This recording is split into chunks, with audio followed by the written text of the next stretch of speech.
Y vas a abrir tu Biblia en el Evangelio de Jesús narrado por Mateo. Si te quieres poner en pie y leemos la palabra del Señor de pie. Evangelio de Mateo, vamos a ir hasta el capítulo 21.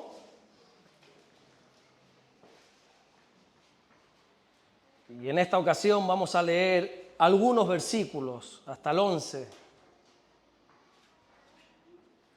Cuando lo tengas, di amén, y así yo estoy pendiente.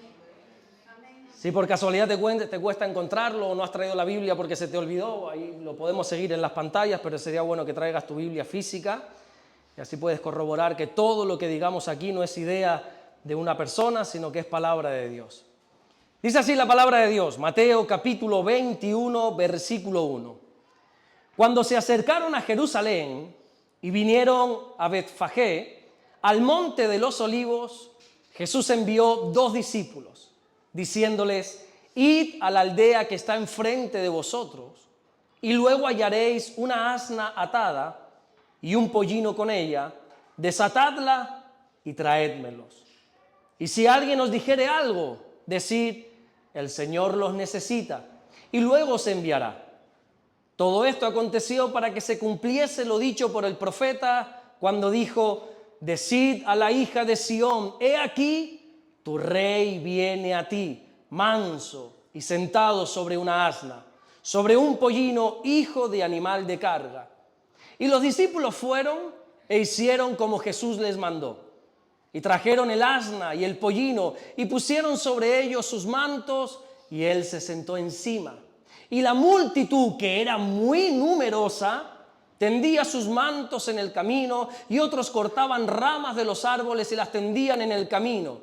Y la gente que iba delante y la que iba detrás aclamaba diciendo, Hosana al Hijo de David, bendito el que viene en el nombre del Señor, Hosana en las alturas. Cuando entró él en Jerusalén, toda la ciudad se conmovió diciendo, ¿quién es este?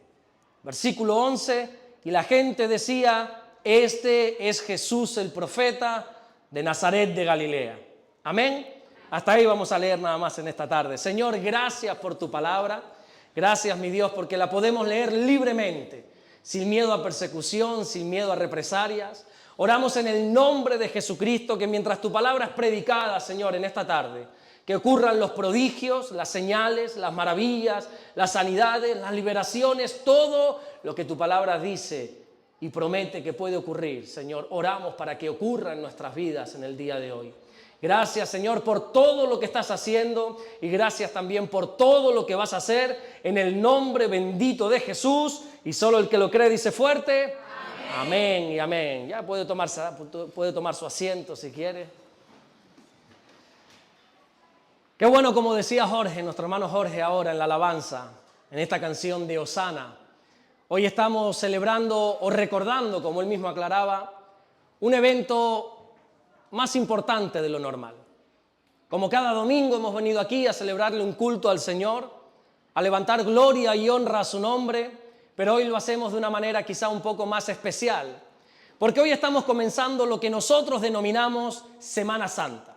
Palabras que, por cierto, no salen en la Biblia. Tú, si quieres averiguar de la Semana Santa, no lo busques por esta terminología, la Semana Santa, porque no te va a salir. Una semana que comienza con hoy domingo, que nosotros lo llamamos como el Domingo de Ramos, o la entrada triunfal a Jerusalén, es más conocido como el Domingo de Ramos, y va a terminar esta semana el próximo domingo con el Domingo de Resurrección. Durante estos días lo que vamos a recordar es el acontecimiento más trascendental de toda la historia de la humanidad.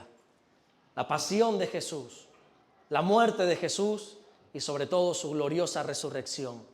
Esa resurrección que a nosotros nos ha dado la vida eterna. Un hecho que no solo ha cambiado el curso de la historia, sino que también nos ha cambiado a millones y millones de personas. ¿A cuántos ha cambiado el mensaje de la resurrección? Ese entender que Jesús resucitó de entre los muertos nos ha dado vida a cada uno de nosotros. Y claro, honestamente, a mí me gustaría explayarme, se dice, o desplayarme.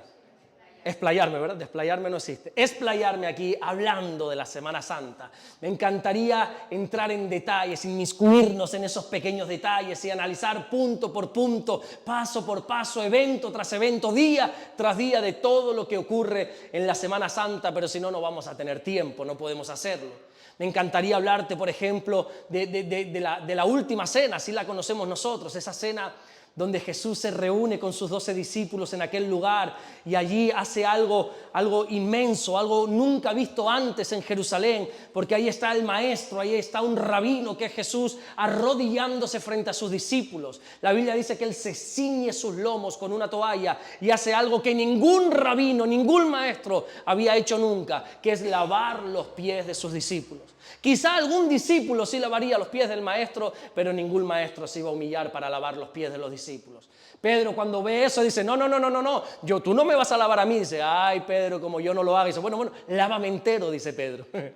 Ahí ocurren cosas tan tremendas como que Jesús anuncia que en medio de esa reunión había un traidor. Parece como que el ánimo cayó. Eso cayó como un jarro de agua fría. Ellos estaban celebrando la Pascua, una cena tradicional, una fiesta solemne, como dice la Biblia, que había que celebrar por generaciones. Y en ese momento Jesús dice, uno de ustedes me va a traicionar. Y ahí empiezan todos a decir, ¿seré yo, Señor? Y el otro decía, ¿seré yo, Señor? ¿Seré yo? Y uno por uno empezó a decir todo, ¿seré yo, Señor? Hasta que Juan dijo, ¿y quién es, Señor? Porque yo no soy. Es el único que dijo, ¿y quién es? Y allí el Señor le dice a Judas, yo sé que eres tú. Y lo que vas a hacer, vete y hazlo pronto. No sé qué haces aquí, le dice. Lo que vas a hacer, hazlo pronto. No sigas estando aquí para aparentar. Lo que vas a hacer, hazlo pronto. Y Judas se levanta y se va rumbo a vender por 30 monedas de plata a nuestro Señor Jesucristo. En esa reunión no solamente Jesús anuncia la traición de Judas, sino que también le dice a Pedro, Pedro, tú no saques mucho pecho. Porque esta noche antes de que cante el gallo me vas a negar 3 veces. No, aunque me fuera necesario yo moriría. Pedro, le dice el Señor, no seas bocazas. Porque esta noche antes de que cante el gallo no va a ser una tu negación. No van a ser 2, van a ser 3 veces. Pedro sigue porfiando que eso no va a ocurrir hasta que pasadas las horas se escucha el cantar del gallo y se ha dado cuenta que el Señor tenía razón, que le había negado 3 veces. En esa cena también ocurre algo maravilloso porque el Señor revela un nuevo pacto a un grupo de judíos que habían guiado toda su vida, toda su existencia en la ley, en el Antiguo Testamento. Y ahora Jesús dice, un nuevo pacto os doy, dice Jesús. Y Él toma un pedazo de pan, Él toma una copa de vino, rompe, quiebra ese pan, dice, este es mi cuerpo que por vosotros es partido. A partir de ahora, quien comiera de esta carne va a tener la vida eterna. Y quien bebiera de este vino, que es símbolo de la sangre, tendrá la vida eterna. En esa cena también dice la Biblia que se cantaron salmos, se cantaron cánticos. Quizá no tan alegres como hemos cantado hoy aquí en esta tarde, pero la Biblia dice que se cantaron salmos. De ahí la Biblia nos enseña, nos muestra, nos dice que se van al huerto del Getsemaní, donde Jesús se pone a orar, se pone a clamar por horas. Y le dice a sus discípulos, a 3 de ellos concretamente, por favor, oren por mí, clamen conmigo porque estoy triste, estoy afligido hasta la muerte. Tenía tanta presión Jesús en ese huerto, sabiendo que en pocas horas iba a ser muerto, que dice la Biblia que empieza a sudar sangre. Esto ya hemos visto que es posible médicamente. Empieza a sudar sangre y mientras él pensaba que tenía respaldo de oración por sus discípulos, se da cuenta que cuando viene, ¿cómo encuentra a sus discípulos? Como algunos de los que están aquí dormidos mientras deberían estar velando. No digo en este momento, digo en la vida en general. El Señor viene y espera encontrar a una iglesia velando, a una iglesia orando, y algunos todavía están echándose esa siestita, ese diciendo, bueno, ya me pondré en serio con las cosas del Señor. Y al final el Señor dice, mira, descansar, dormir, no hay remedio para ustedes. Y Él se va. Y ahí en el Getsemaní hace una de las oraciones más increíbles de toda la Biblia. Una oración que yo creo que todos conocemos. Cuando le dice al Padre, Señor, no permitas que beba de esta copa. La copa representa la ira de Dios. Siempre en la Biblia la copa representa la ira. Y Jesús le dice al Padre, pasa de mí esta copa. Pásala de mí. No quiero ir a la cruz. Pero dice estas palabras tan bellas, tan hermosas. Le dice, pero que no se haga mi voluntad, sino que prevalezca la tuya. Que sea tu voluntad la que yo vaya a cumplir en mi vida. En ese momento dice la Biblia que a lo lejos, ahí en la oscuridad, aparece un hombre caminando. Un hombre que no venía solo. Un hombre que detrás de él venían cientos de personas, encendidos en ira, en fuego, estaban enfadados, y de repente se da cuenta Jesús que ese hombre que encabeza a esos cientos de personas es nada más y nada menos que uno de sus discípulos, es Judas, que aún con toda su cara dura todavía es tan sinvergüenza que en vez de dar la cara y decirle a la multitud, es él el maestro, aprésenle. Dice la Biblia que se acerca y le da un beso, lo que nosotros conocemos como el beso de la muerte, ese beso de la traición. Y Jesús no le reprocha nada, no le condena, le dice, ¿con un beso traicionas al Hijo del Hombre? ¿En serio? ¿Con un beso me vas a traicionar a mí, que he hecho tanto por ti? ¿A qué vienes, amigo? Le dice así, ¿a qué vienes, amigo? Ahí apresan a Jesús de una manera totalmente injusta. Ya te digo, no tengo tiempo para hablarte de todos los detalles, pero de una manera totalmente injusta. Eso de que apresaran a Jesús de noche, la ley hebrea lo condenaba por completo. La ley hebrea decía que no se puede apresar a nadie de noche. La ley hebrea decía que no se puede atar a nadie que no ha sido previamente juzgado. Y a Jesús en el Getsemaní lo ataron y se lo llevaron así a la fortaleza, atado. La ley hebrea decía que no se podía llevar a cabo ninguna detención basada en el dicho de un traidor. Y la única acusación que Jesús tenía era por un traidor, en este caso Judas. Bueno, y un sinfín de cosas más, ilegales todas. Así apresaron a nuestro Jesús. Porque si alguien tiene algo en contra del Señor, se lo tiene que inventar. Si alguien quiere hablar mal de Jesús, se lo va a tener que inventar, porque nuestro Señor es maravilloso. Y ahí está, al día siguiente Jesús va a ser condenado. Y le empieza, bueno, en esa misma noche le hacen un juicio totalmente ilegal, le escupen, le abofetean, se ríen, se burlan de él los religiosos. Pero como los religiosos no tenían autoridad para ese momento, porque era Roma quien estaba gobernando en Jerusalén, se lo tienen que entregar a Poncio Pilatos. Poncio Pilatos es la persona encargada de llevar a cabo el control, el orden en Roma. Y allí, bueno, pues le hacen un juicio injusto a Jesús, lo envían a la cruz para no perdernos en detalle, y en esa vía crucis, que así se conoce, en ese camino hacia el Gólgota, Jesús carga su cruz, porque cada uno tiene que cargar su cruz. Pero ya Jesús no puede más. Jesús ha sido latigado. Jesús no solamente ha pasado una mala noche, le han latigado, le han sacado la carne, le han hecho una tortura literalmente, y encima tenía que cargar una cruz que pesaba y mucho. Así que viendo que no podía más, los romanos, que tenían autoridad para decirle a cualquier judío, carga una milla esta carga, ¿verdad que ya lo hemos hablado de eso? Y si alguien nos pide llevar una milla, ¿qué tenemos que hacer? Ir dos. Entonces los romanos, como tienen esta potestad, le dijeron a cualquiera que pasara por ahí, mira, carga la cruz. Un tal Simón de Cirene, un tal Simón de ahí de África, de Cirene, un total desconocido que quizás estaba pasando por ahí porque eran días de Pascua, eran días de celebración, quizás solamente estaba de visita, estaba de paso, quería mirar nada más lo que sucedía en Jerusalén estos días, pero de repente, sin nada que ver, se ve cargando la cruz de Jesús. Y este personaje queda en el olvido, parece como que nunca más se va a volver a hablar de él. Uno de los 4 evangelios nos va a dar un detalle más interesante de Simón de Cirene y nos revela los nombres de 2 de sus hijos. ¿Alguien se lo sabe los nombres? Alejandro por una parte y el otro. ¿Nadie se sabe el segundo nombre? Rufo. Y tú dices, bueno, ¿y a qué viene esto? Bueno, yo te lo digo, ¿a qué viene esto? Porque ese hombre que parece que sale de la nada, ese hombre que le mandaron a cargar la cruz de Jesús, ese hombre padre de Alejandro y de Rufo, décadas después, Pablo, el apóstol Pablo, escribe una carta a los romanos y dice algo muy interesante en la despedida. Y él dice, saludadme a Rufo, escogido en el Señor, y a su madre. Ese cargar la cruz de Simón el Cirene no solamente transformó su vida, sino transformó la de sus hijos, la de su esposa, la de toda su familia. Tu consagración a Dios no solamente te cambia a ti, puede cambiar a toda la familia.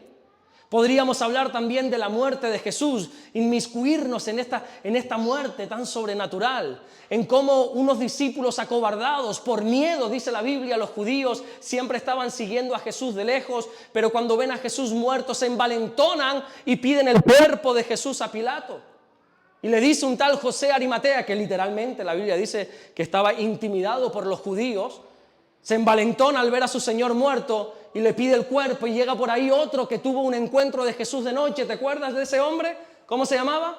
El que se acercó a Jesús de noche, Nicodemo. Pues mira, José de Arimatea y Nicodemo se juntan y le preparan un entierro digno a nuestro Señor. José de Arimatea era una persona muy pudiente. Él no tenía un lugar donde ser enterrado normal. Él tenía una cueva, un sepulcro grande de ricos, dice la Biblia. Y José de Arimatea dice, este lugar donde nadie ha sido enterrado, que lo he comprado yo con mi dinero para ser enterrado probablemente toda mi familia y yo, se lo voy a dar al Señor. Y quiero que sea enterrado aquí. Y por supuesto podríamos hablar de su resurrección, ¿verdad? Pero vuelvo y repito, si nos metemos en detalles de la Semana Santa, no acabaríamos de enseñar en toda la Semana Santa. Así que hoy me quiero centrar simplemente en el comienzo de esta semana. La Semana Santa comienza con lo que nosotros llamamos el Domingo de Ramos o la entrada triunfal a Jerusalén. Y podríamos preguntarnos, ¿qué es la entrada triunfal de Jerusalén? Quizá todos sabemos lo que pasó con unas ramas que se lo tiraban al Señor, pero ¿qué es? ¿Qué significa? ¿Qué es la entrada triunfal a Jerusalén? Es el momento en el que Jesús va a entrar por última vez con vida a Jerusalén. A partir de este momento nunca más veremos a Jesús en un cuerpo con vida entrando a Jerusalén. Es la última vez. Y Él lo sabía. Él sabía que ya iba a Jerusalén para ser crucificado. Es necesario que suba a Jerusalén para padecer mucho, decía Él. Ya sabía que era la última vez que iba a entrar por el umbral de esas puertas. Y dice la Biblia que cuando Jesús se está acercando allí a Jerusalén por última vez, empieza a llorar. Empieza a llorar diciendo, ay, Jerusalén, Jerusalén, si tú supieras quién es tu paz, pero qué pena que tus ojos han sido vendados, dice el Señor. Y empieza a llorar, dice la Biblia. Jesús solo lloró en 3 momentos, o por lo menos la Biblia recoge 3 momentos en los que Jesús lloró. Te hablé de uno de ellos hace unas cuantas semanas atrás, ¿alguien recuerda? En la muerte de su amigo Lázaro. No lloró, Jesús no lloró por Lázaro porque él sabía que iba a resucitar, sino que lloró porque se conmovió a ver a todo el mundo llorando. Jesús llora por segunda vez aquí, en la entrada triunfal a Jerusalén, cuando va a entrar y se da cuenta de que nadie ha entendido absolutamente todo. Y si te interesa, solo si te interesa, la tercera vez que Jesús lloró fue en el Getsemaní. Dice la Biblia que Él con clamor y lágrimas le decía al Señor, pasa esta copa de mí. Y bueno, pero vamos a este asunto. En esa última entrada a Jerusalén fue atípica por completo, fue diferente a todas las demás. Porque dice la Biblia que grandes multitudes le gritaban. Por ejemplo, ahí en Mateo 21:9 dice, Hosana al Hijo de David, bendito el que viene en el nombre del Señor, Hosana en las alturas. Multitudes, dice la Biblia, los que estaban delante, los que estaban detrás, todos los que le rodeaban, gritaban, Hosana al Hijo de David. Hosana significa sálvanos. Pero realmente ellos no estaban clamando sálvanos, sino que Hosana ya se había convertido como en un símbolo de alabanza, en una expresión de alabanza, de júbilo. Es como cuando nosotros decimos gloria a Dios. ¿Cuántos dicen a veces gloria a Dios en medio de una predicación? Ustedes no, pues son medio sosos, pero hay gente que suele decir amén, gloria a Dios, mi alma te alaba, Señor. Esas expresiones, bueno, pues antiguamente Hosana decían, que sálvanos, es una expresión de alabanza al Señor. Porque la gente cuando vio a Jesús entrando a Jerusalén le adoró, le alabó y lo recibió como un rey. Por eso se conoce como la entrada triunfal, porque entró siendo recibido como un rey. Pero ¿por qué esta entrada a Jerusalén es tan importante? Te voy a decir algo que quizá ya lo sabes, y si no te lo voy a recordar porque creo que en más de una ocasión lo he dicho. Cuando algo se repite en la Biblia, debemos prestar la máxima atención. Quiero dejar claro de antemano que toda la Biblia es útil. No se puede desechar nada. Ni una sola coma, ni una sola tilde se puede desechar. Todo en la Biblia es importante, todo en la Biblia es necesario, nada es para desechar. Pero sí es cierto que cuando algo se repite es para que nos detengamos.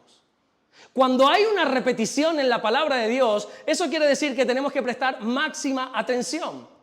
Porque en la cultura hebrea, repetir algo es enfatizar. Es una forma de destacar algo como si fuera importante. Por ejemplo, todos sabemos ese caso que se encuentra en Isaías y también en Apocalipsis, cuando dice que el Señor es santo, santo, santo, 3 veces santo, no una, no dos, 3 veces santo. Claro, los europeos, los latinos, como tenemos que darle respuesta a todo, tenemos que quedar siempre de sabelotodos, pues algunos lo que hacen es darle esta interpretación. La Biblia dice en Isaías y en Apocalipsis que Dios es santo, santo, santo, porque santo es el Padre, santo es el Hijo, santo es el Espíritu. ¿Están cometiendo un error? No, ni muchísimo menos, porque santo es el Padre, ¿verdad? Santo es el Hijo y por supuesto santo es el Espíritu Santo. Pero por ahí no van los tiros.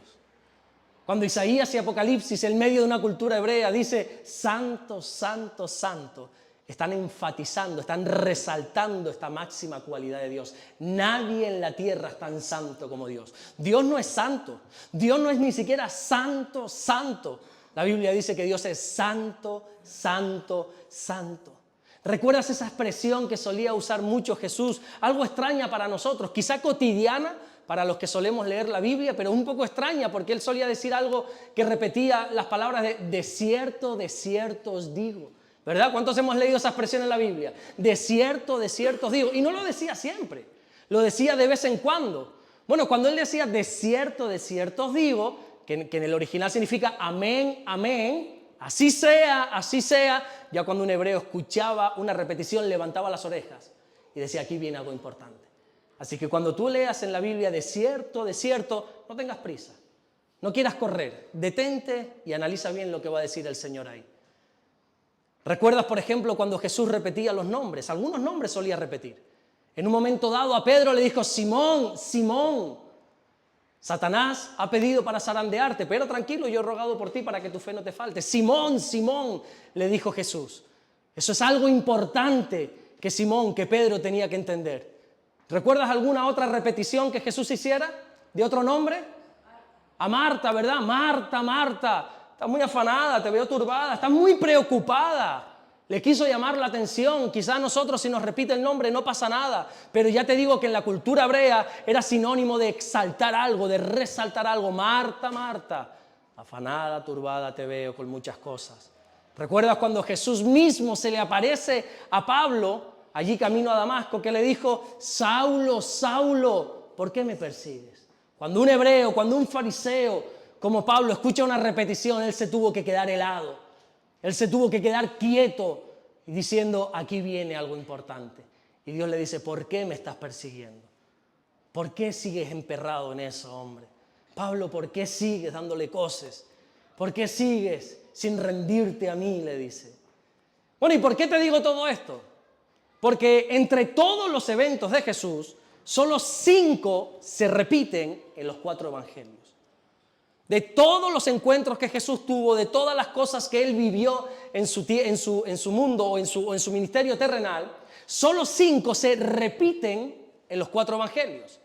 Por ejemplo, tanto Mateo, Marcos, Lucas y Juan hablan del bautismo de Jesús.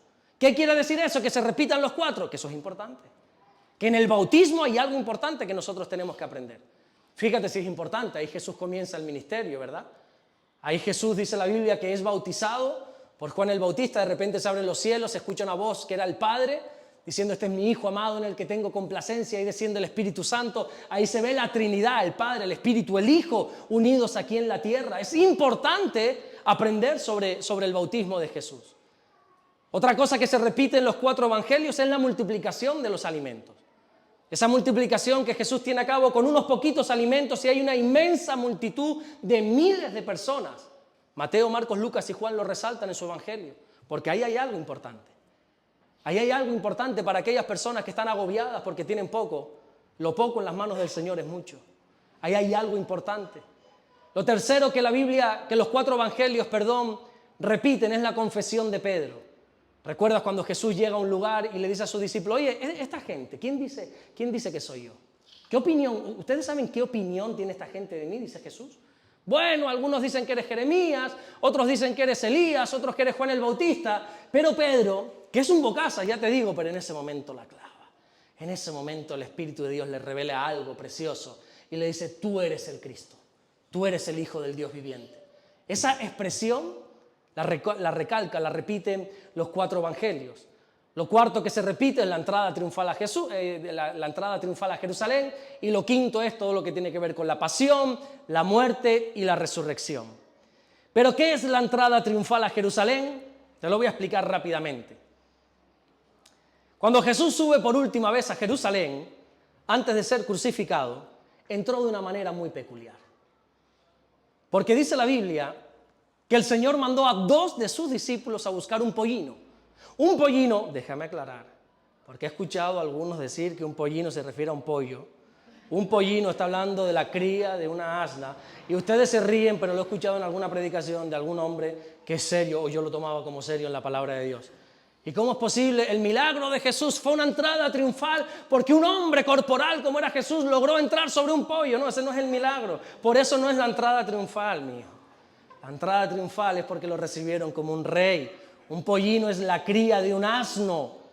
Entonces el Señor, antes de entrar, le dice a 2 de sus discípulos, vayan allí y me dicen, por favor, y me desatan a ese pollino, a ese asno y a su cría, me lo traen aquí. Pollino que nunca había sido montado. Tráiganmelo aquí. Y cuando se lo trajeron, dice la Biblia que Jesús se subió en él y entró a Jerusalén.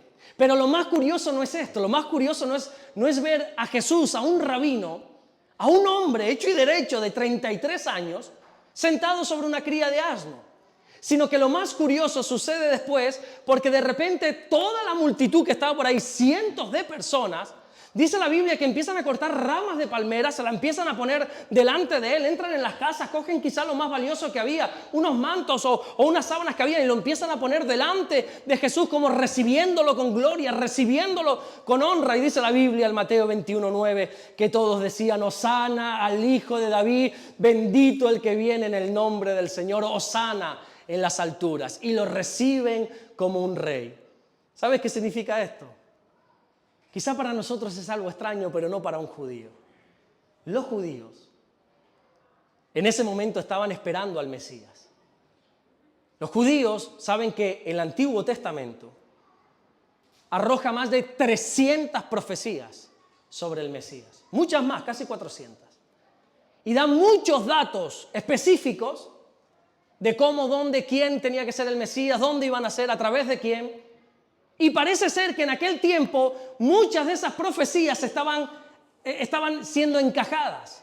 Se estaban cumpliendo unos tiempos proféticos del Antiguo Testamento y entonces muchos judíos estaban alerta porque diciendo, puede ser que sea el tiempo de la llegada del Mesías. Porque ya te digo, hay casi 400 profecías sobre el Mesías, todas se cumplieron en Jesús. Profecías como que la Biblia dice que el Mesías había de nacer de una virgen. No de cualquier mujer, no de una mujer ya casada, sino de una virgen, dice Isaías 7:14. Por lo tanto, el Señor mismo os dará señal. He aquí que la virgen concebirá, la doncella, dicen otras versiones, concebirá. Y dará a luz un hijo y llamará su nombre Emanuel. Todo judío sabía que para que el Mesías fuera verdadero, su madre tenía que ser una virgen. Tenía que nacer de un nacimiento virginal. Pero no solamente de quién, sino dónde.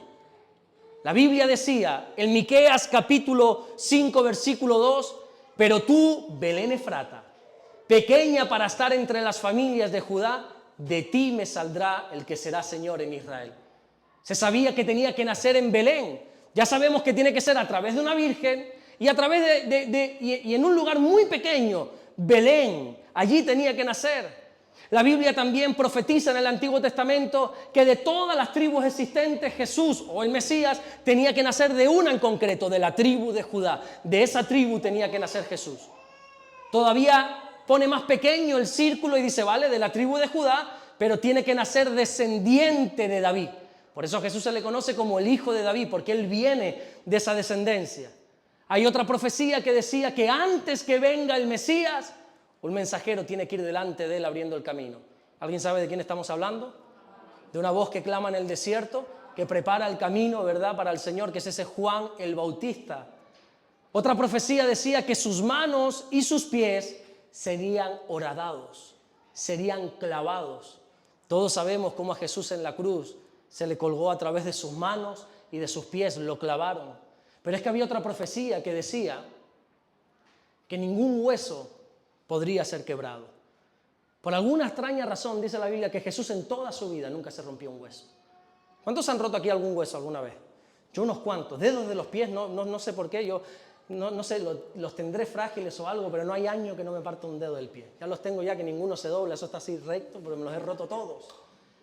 Pero dice la Biblia, por alguna curiosa razón, que ningún hueso del Mesías será quebrado. ¿Y sabes por qué lo dice? Porque Jesús es ese cordero que en la antigüedad, allí en Egipto, mientras el pueblo de Dios era esclavo, y Dios quiere liberarlos y quiere hacerlo primero por las buenas, como siempre, y empieza a intentar tocar el corazón de Faraón, deja salir a mi pueblo, y que no, y empieza a enviar plagas Dios. Dios empieza a enviar una plaga, 2, 3, 4, hasta que la última es Dios ya quien endurece el corazón de Faraón. Y esa última plaga que es el ángel de la muerte, donde todos los primogénitos han de morir. Entonces Dios le dice al pueblo, mira, tienen que coger un cordero por familia. Presten atención porque es muy interesante. Tienen que tomar un cordero por familia. Un cordero que van a tener que sacrificar. Ese cordero tiene que ser sin defecto, sin fallo alguno.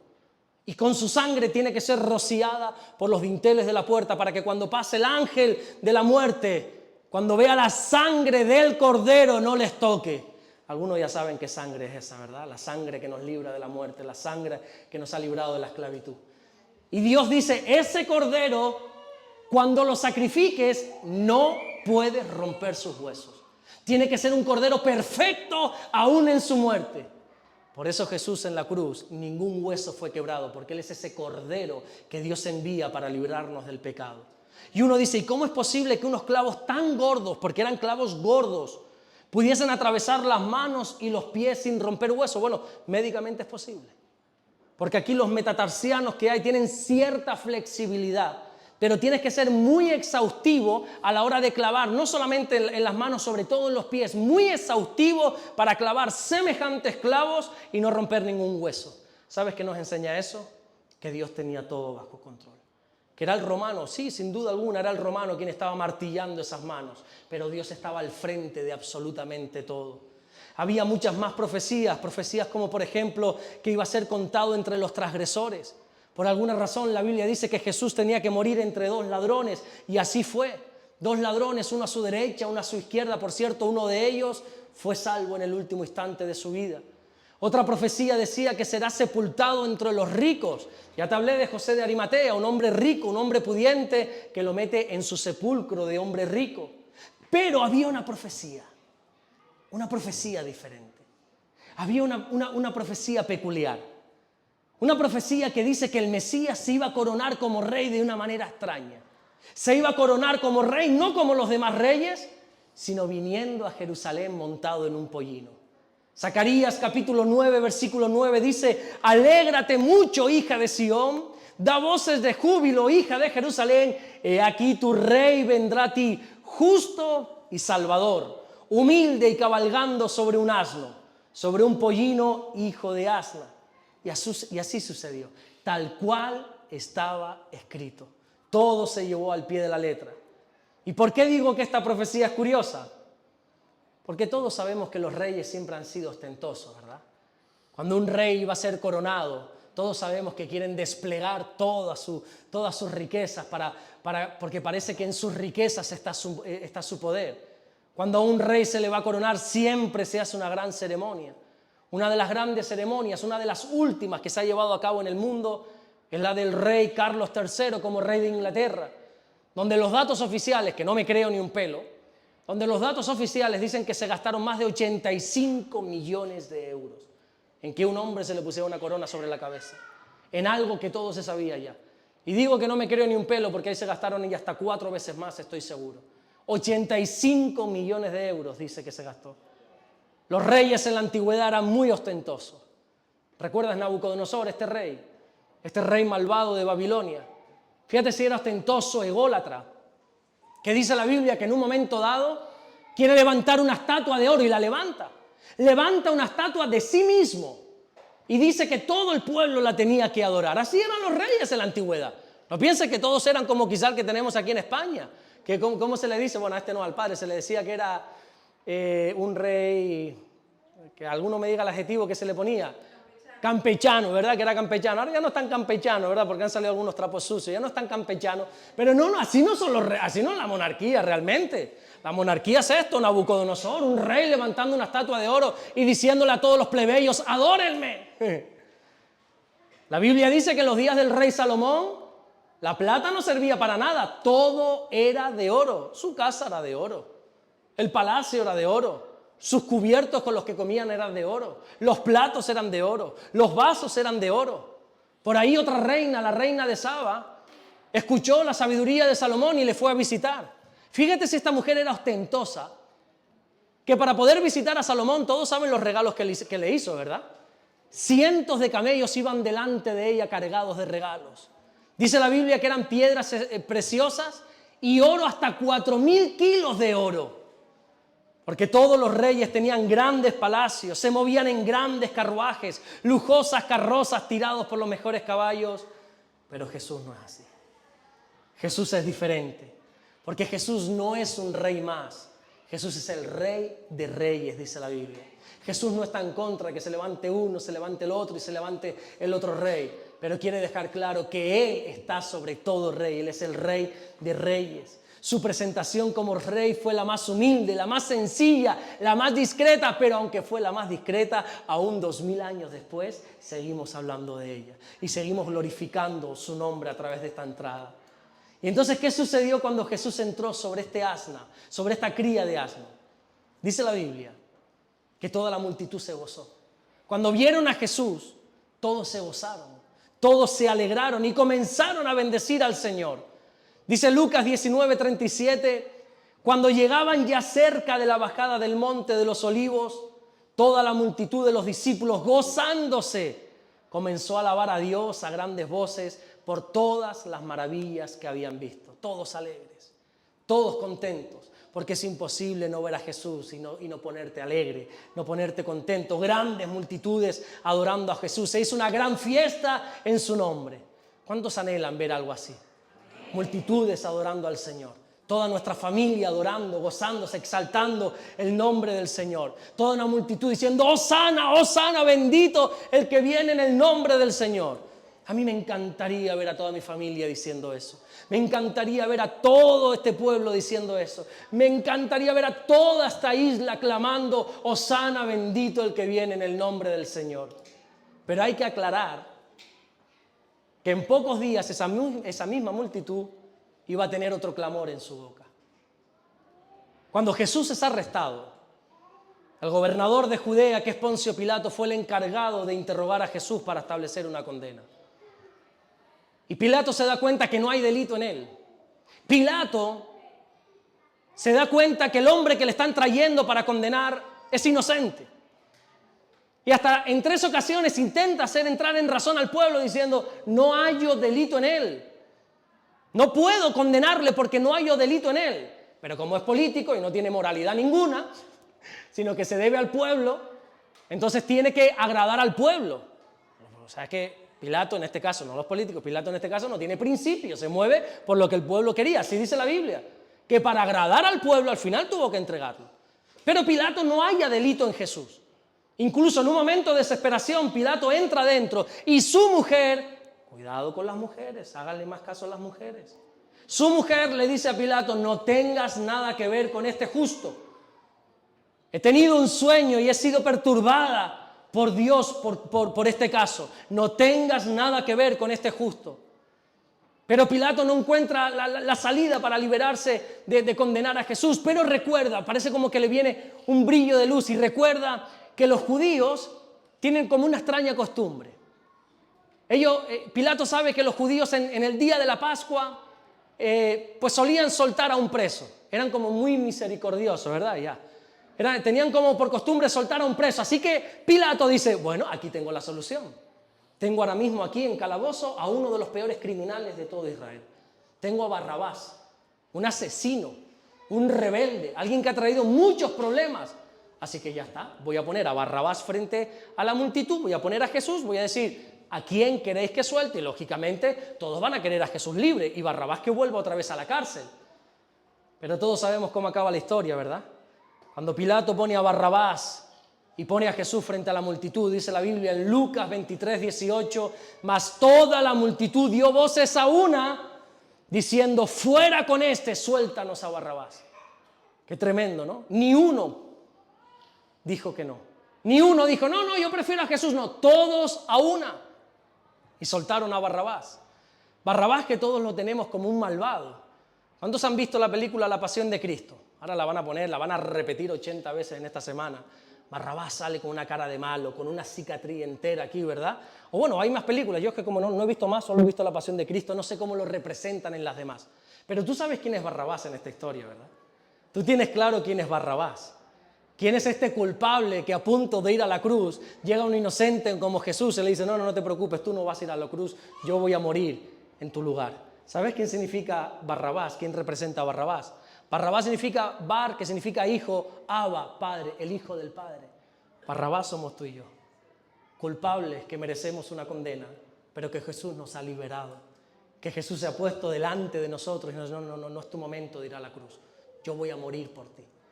Así que todos a una, dice la Biblia, que piden a Pilato, suelta a Barrabás y llévate preso y crucifica a Jesús. Y yo pregunto, ¿por qué la multitud cambió tan rápido? ¿Cómo es posible que una persona que hoy dice gloria a Dios en este lugar, mañana esté enviando a Jesús a la cruz? ¿Cómo es posible que la gente, que la multitud cambie tan rápido de clamor? La respuesta es bien sencilla. Porque tenían una fe movida por emociones y no por convicciones. Ellos pidieron crucificar a Jesús, no porque querían crucificar a Jesús. Atentos a esto que es muy interesante. La multitud no quería crucificar a Jesús. Lo que pasa es que fueron los religiosos del momento que persuadieron para que lo hicieran.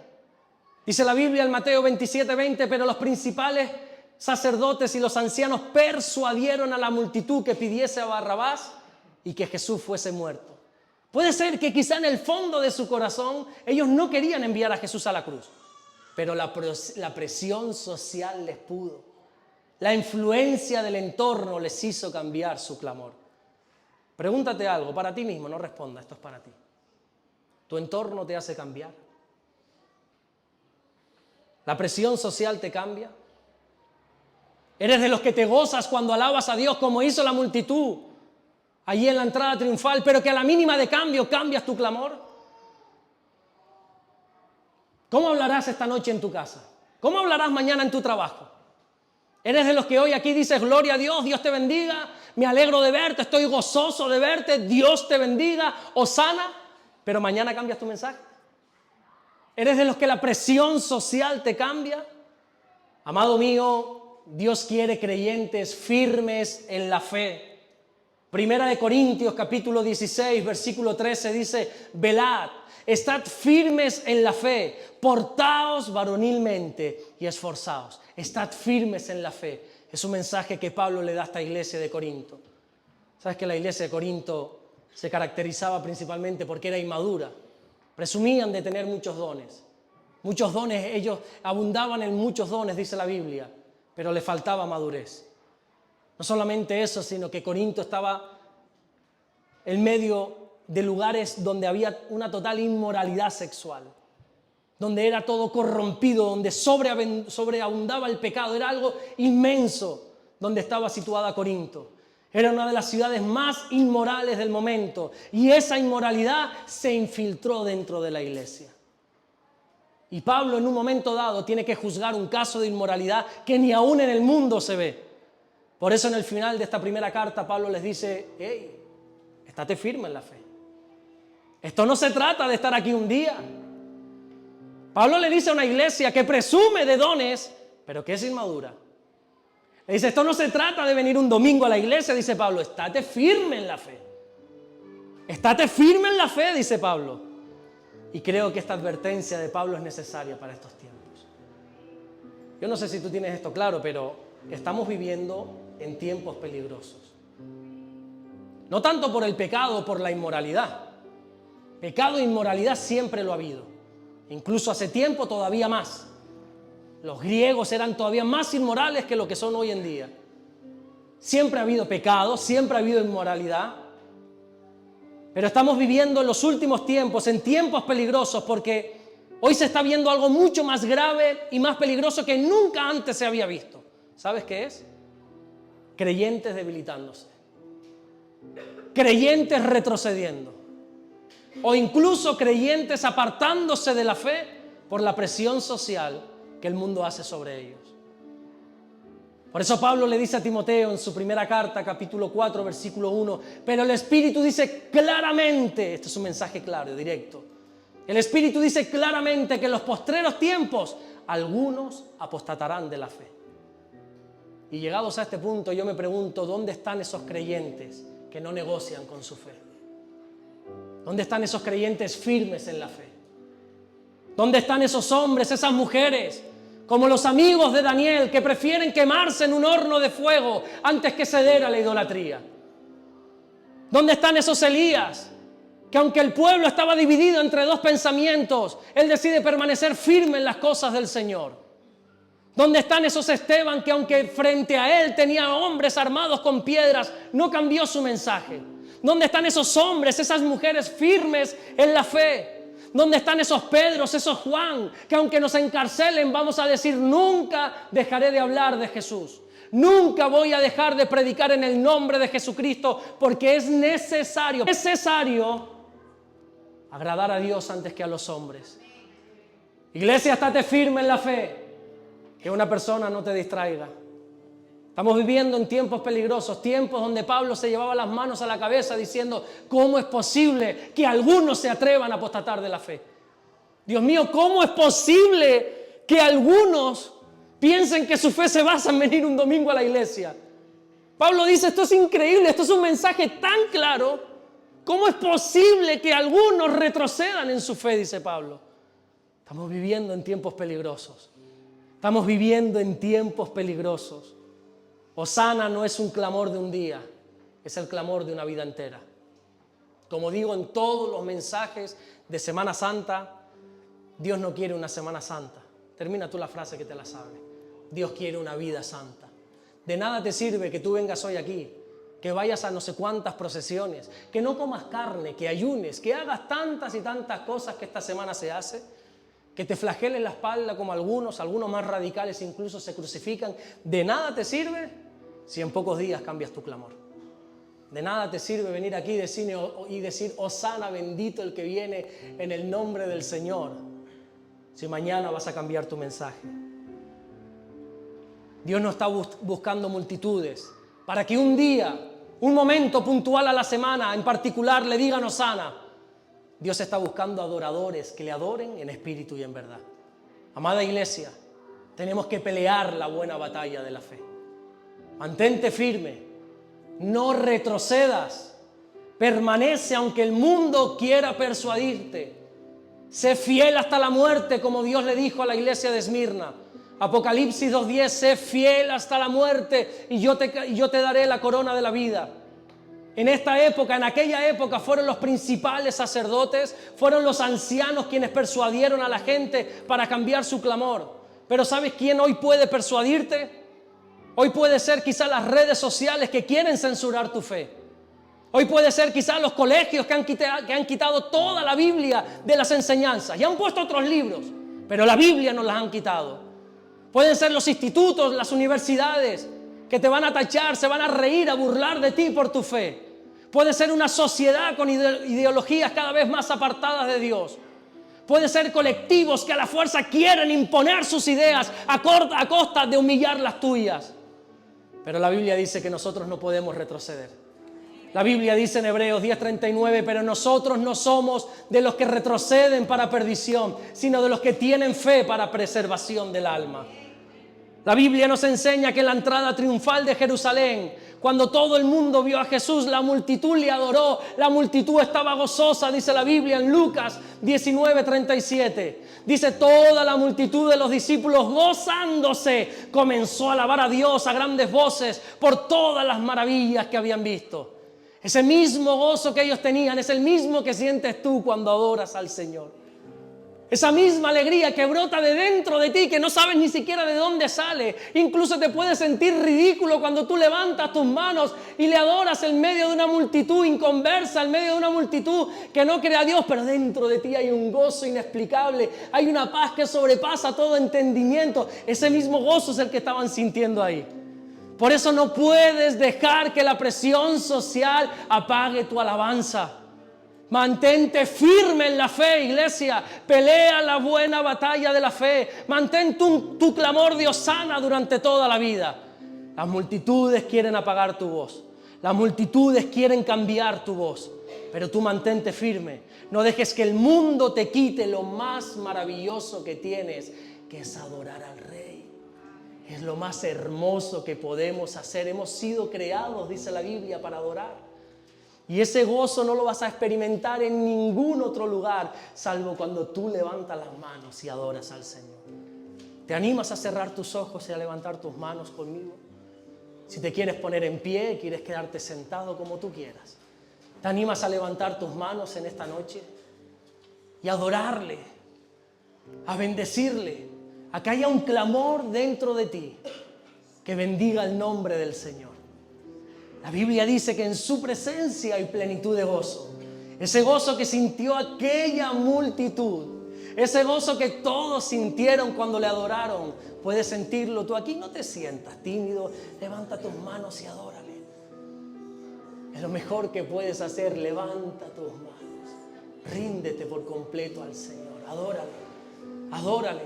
Él se ha presentado hoy aquí también como lo que es, como el Rey de Reyes, adórale. Quizás no tenemos hojas de palma, quizás no tengamos alfombras para tirarle, pero sí tenemos unas manos que levantar en señal de rendición y decirle, oh sana, bendito el que viene en el nombre del Señor. Bendito eres tú, Jesús, yo te adoro, yo te alabo, eres bendito, Señor. No hay para mí bien fuera de ti, Señor. Yo te amo, te bendigo.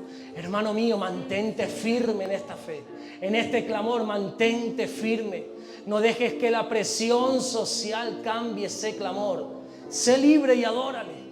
Sé libre en este momento y adórale, adórale, adórale. Quizás esa presión social es la vergüenza. Piensas que el de al lado se va a reír de ti. Mira, hermano mío, adórale y siente ese gozo. Siente esos ríos de agua viva que salen desde tu interior. Adórale, adórale y bendícele. Adórale y bendícele. Cierra tus ojos y adórale por un instante. Dile lo hermoso que es Él. Dile a Jesús, tú eres hermoso, Señor. Tú eres el Rey de mi vida. Yo solamente voy a postrarme delante de ti. No hay otro rey, no hay estatuas, no hay ídolos, no hay santo, no hay nada ni nadie que me haga doblar mis rodillas, solamente tú, Señor. Porque tú eres santo, santo, santo. Tú eres hermoso, tú eres precioso, Señor. A ti yo te alabo, a ti yo te bendigo. Y no voy a cambiar este clamor por nada ni por nadie. Prefiero el horno de fuego antes que negarte. Prefiero las piedras antes que negarte. Prefiero el foso de los leones antes que negarte. Yo te adoro, mi Dios. Te adoro, mi Dios. Adórale, adórale por un instante. Abre tus labios y adórale, no te distraigas, adórale por un momento. En este día que recordamos esa entrada triunfal, como multitudes que bordeaban a Jesús le adoraban, adórale, adórale, adora su presencia, adora su presencia. Qué hermoso, Señor, qué hermoso eres tú, mi Dios. Qué hermoso es adorarte, qué hermoso es bendecirte. Siento gozo, mi alma se goza cuando te alaba. Me deleito adorándote, Señor. Me deleito cuando te adoro, cuando abro mis labios y dejo brotar una alabanza en tu honor. Me gozo, mi alma te alaba, Señor. Mi alma bendice tu nombre.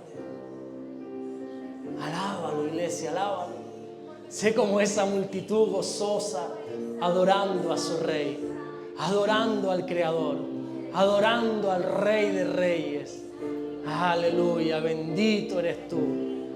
Alábale fuerte, que se escuche esa alabanza, esa adoración. Levanta ese clamor, que se escuche. Levanta ese clamor, no dejes que nadie apague tu alabanza. No permitas que la presión social apague tu clamor, cambie tu adoración. No lo permitas, adórale, adórale en esta tarde. Adórale en espíritu, adórale en verdad. Él es digno de recibir toda la gloria, digno de recibir toda la honra. Nuestro Dios es santo, santo, santo, su santidad suprema. Aleluya.